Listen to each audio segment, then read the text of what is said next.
So I had somebody asking about how to install one of these hoses. Are super popular, these hose reels. Retractable ones are super nice. I got a few of them now. Anyways, different ways to install them. You can just install them. You can put a 4x4 in the ground and concrete it in if you want. I found a real easy way to do it is just with galvanized pole. So this is a 6-foot galvanized pole. And if you have a post pounder, it's basically just this sleeve that goes over the top of the pole, and you just hammer it down on there. Just slides over the top and just kind of beat it down onto there. That's all I did. I didn't concrete this into the ground or anything. It's pounded down about 3 feet though. Super solid.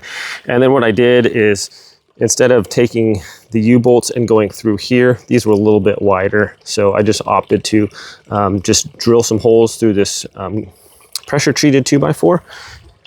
And then I ran my U-bolt through there and just used some washers and just cinch it down real tight, and that's going to hold it on there.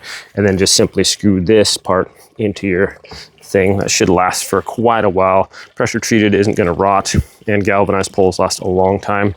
So yeah, it's super solid. You're going nowhere. Rotates around nicely and just does a really good job of holding it. So I like the galvanized pole way because you don't have to use concrete or anything like that. Just pound it down about 3 feet into the ground, depending on your soil or whatever. This works really well. And if you wanted to, you could use like a pressure treated 4x4, but you'd probably have to concrete it in, dig a hole and all that.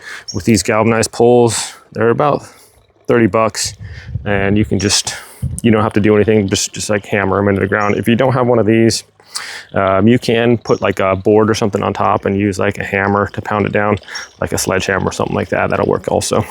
But if you have one of these definitely work the best.